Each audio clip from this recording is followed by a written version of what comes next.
제2장.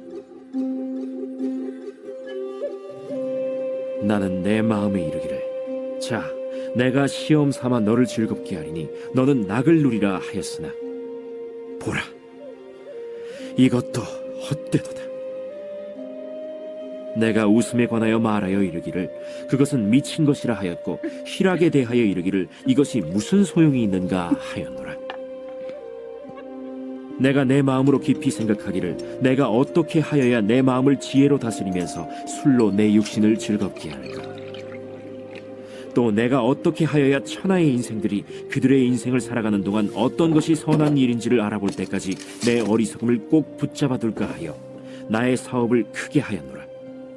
내가 나를 위하여 집들을 짓고 포도원을 일구며 여러 동산과 과원을 만들고 그 가운데에 각종 과목을 심었으며, 나를 위하여 수목을 기르는 삼림에 물을 주기 위하여 못들을 팠으며, 남녀 노비들을 사기도 하였고 나를 위하여 집에서 종들을 낳기도 하였으며, 나보다 먼저 예루살렘에 있던 모든 자들보다도 내가 소와 양떼의 소유를 더 많이 가졌으며, 은금과 왕들이 소유한 보배와 여러 지방의 보배를 나를 위하여 쌓고, 또 노래하는 남녀들과 인생들이 기뻐하는 처첩들을 많이 두었노라.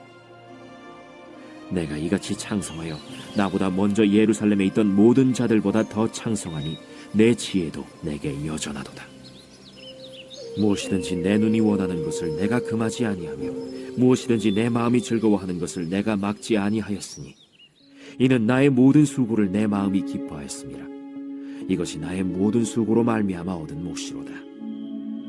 그 후에 내가 생각해 본즉, 내 손으로 한 모든 일과 내가 수고한 모든 것이 다 헛되어 바람을 잡는 것이며 해 아래에서 무익한 것이로다.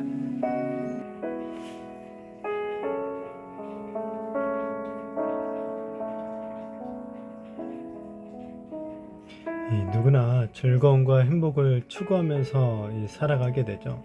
이 전도자도 외가 아니었습니다. 그는 자신을 즐겁고 행복하게 해줄 것을 찾아서 이 원하는 것들을 다 시도해 보죠. 그러나 그 결과는 즐거움이나 행복이 아니라 허무와 공허감 뿐이라는 것입니다. 이 세상이 주는 즐거움에 한계가 있는 거죠. 참된 행복은 그렇다면 어디에 있는 것입니까? 전도자가 이번에는 즐거움과 웃음과 희락을 고찰하죠. 그런데 이 즐거움은 헛된 것이고 웃음은 미친 것이고 희락은 무용지물이다 라고 선언을 해버립니다.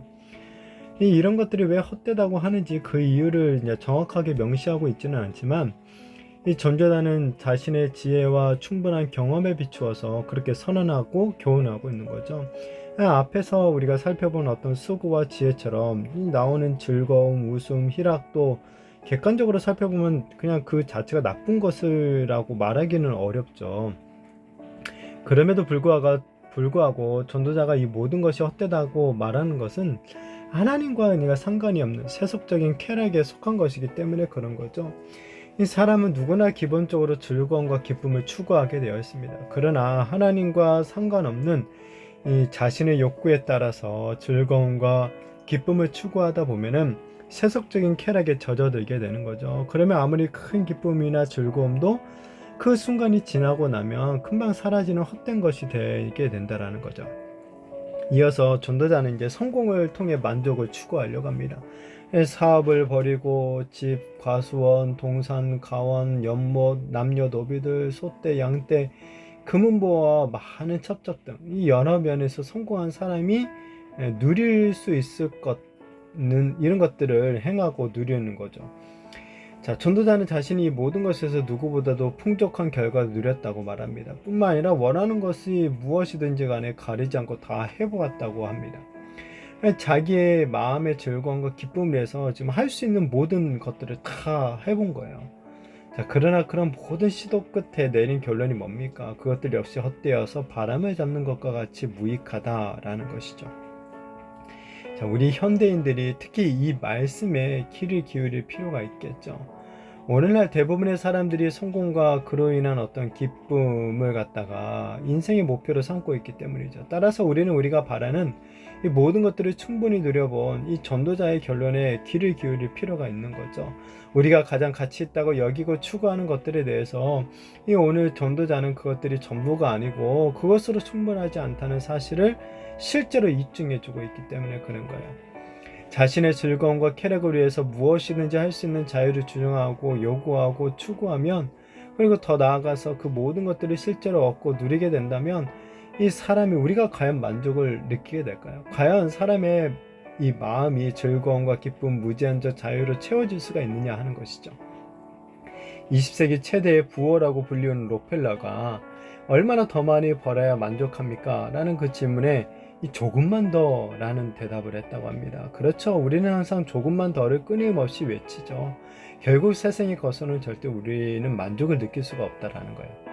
오늘 우리보다 더 많은 부와 권력 그리고 지혜와 성공을 누린 솔로몬도 이 그것들로 충분하지 않다, 여전히 마음이 허전할 뿐이고 결국 헛된 것에 불과하다고 단언합니다. 이미 경험한 사람이 헛되다고 결론 내린 것을 우리가 여전히 추구하고 있다면 그것만큼 어리석은 일도 없는 거죠. 그렇기에 우리는 헛된 것, 아무리 누려도 결코 채워지지 않는 것들을 얻기 위해서 이 헛된 시간을 보내서는 안 되는 거죠. 대신 우리에게 참된 기쁨과 만족을 주는 것을 우리는 찾아가야 됩니다. 바로 하나님이시죠. 우리가 하나님의 뜻을 구하고 그 뜻에 순종할 때 하나님은 우리에게 이 세상 그 어떤 곳에서도 경험할 수 없는 정말 진정하고도 영원한 기쁨과 만족을 누릴 수 있게 해주실 줄로 믿습니다.